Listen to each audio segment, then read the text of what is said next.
Hello, all of my beautiful queens and kings. So, I wanted to speak about how when you are that, there's a lot of us chosen ones, but we all know that, many are called, but few are chosen because not many answer that call, right?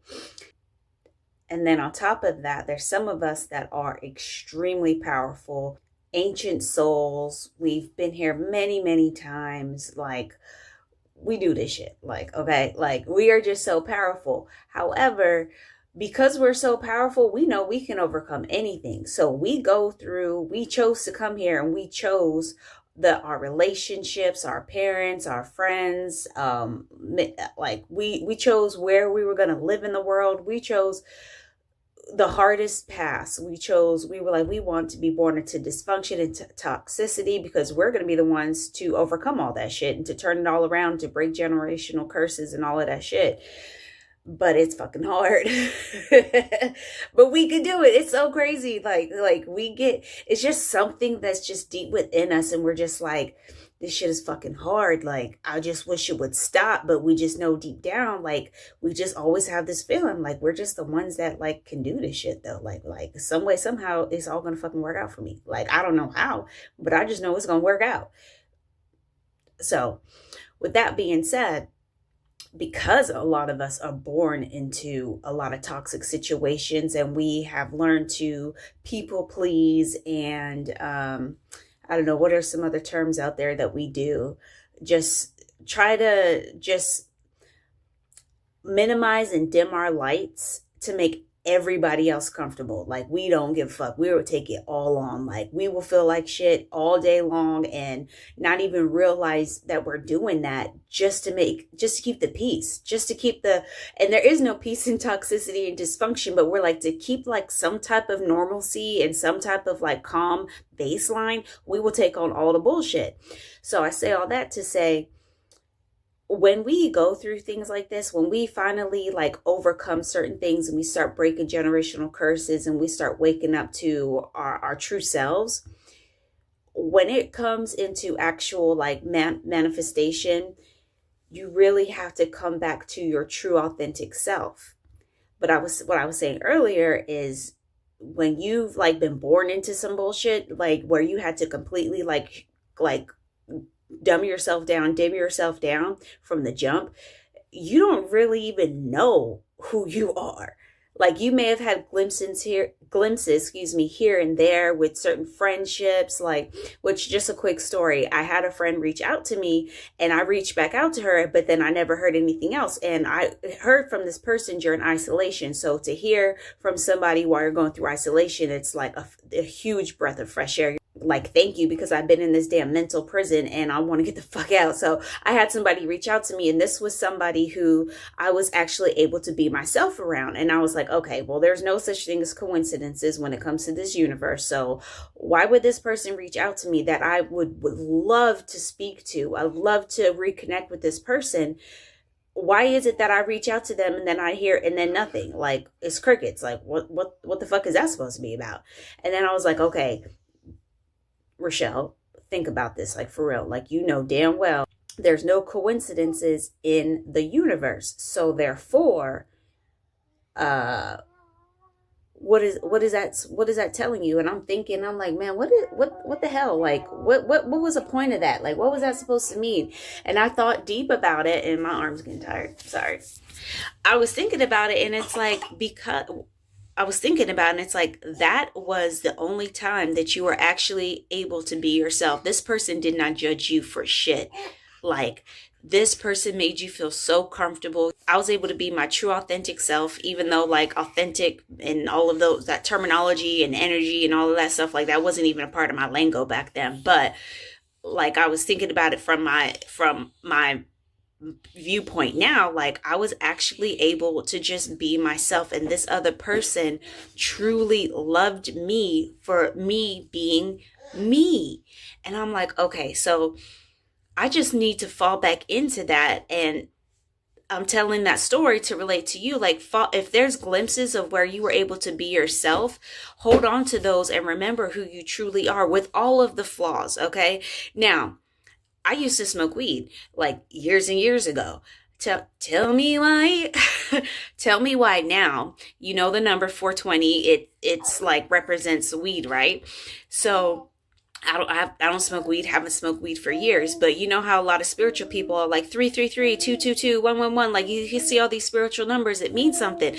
Tell me why I see 420 all the damn time, and I'm like I don't even smoke weed, but it just reminds me like back at that time where I was myself, and I was always I'm super goofy, like whenever I smoke, and I like love to just laugh and get the giggles and stuff, and it's like get back to yourself. And so I'm saying all of that to say to you, hold on to those glimpses and know that it's going to take some time. Like like miracles definitely happen, and they're definitely going to happen for you, but in the universe time doesn't exist. So therefore you're not just going to fall back into your true authentic self when you really don't even know who that is. You only had glimpses, if even that.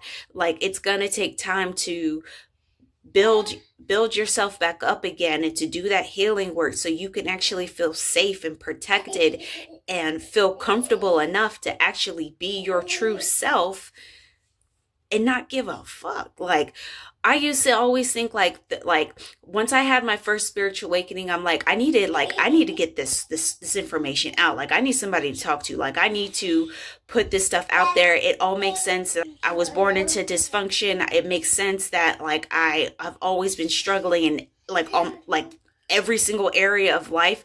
Like it all has come full circle. It has all come full circle, right? But hold on, I lost my train of thought. What the fuck? What the fuck was I saying?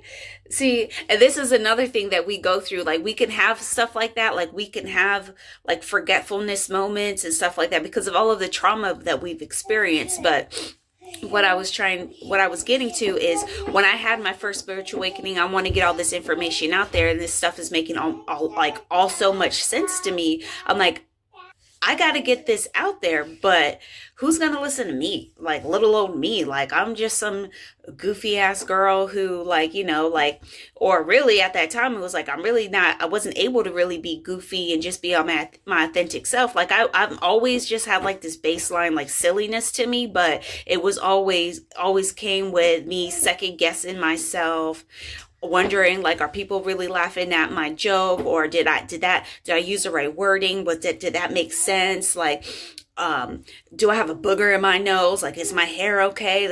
What about all this friggin', like, not that I wore a lot of makeup, but now now that I'm going through this isolation, I'm really not wearing any, and I'm just like, is my makeup okay? Is this okay? Like always looking for these things outside of me.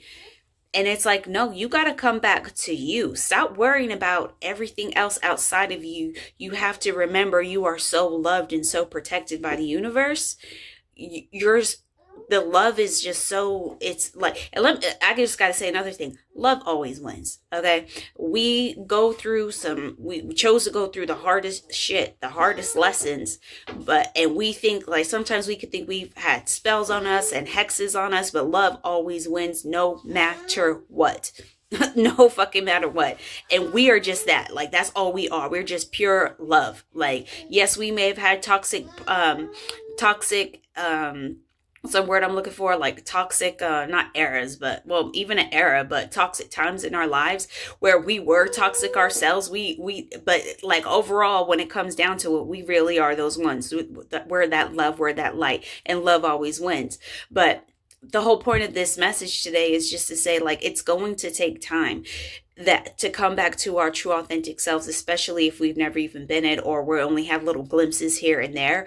So it's not that you're cursed, or it's not that you're not worthy enough. You are absolutely more than worthy enough. You just have to get to that right frequency and that right vibration of just truly feeling worthy and truly just being yourself and not giving a fuck what anybody thinks, because there is an entire collective out there that loves you for you. Like, I was watching this other video today where she was like, there's so many people out there that, like, there's so many pillows out there, right? But people keep buying them. Like, there is, what do you call it? there's a like a collective, there's place for you in this universe, in this world, for you to be.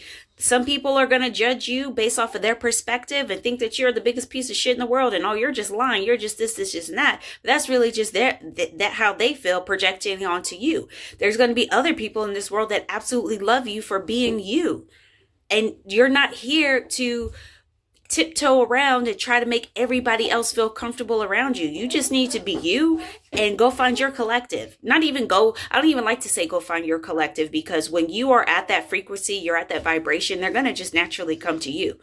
So anyways, I just wanted to make this message today just to remind you guys to be yourself. It's going to take time, but just keep working at it. And slowly, you're really just going to stop giving a fuck what everybody else thinks, and you're just going to be yourself. But anyways, until next time, my loves, I love you and the universe loves you.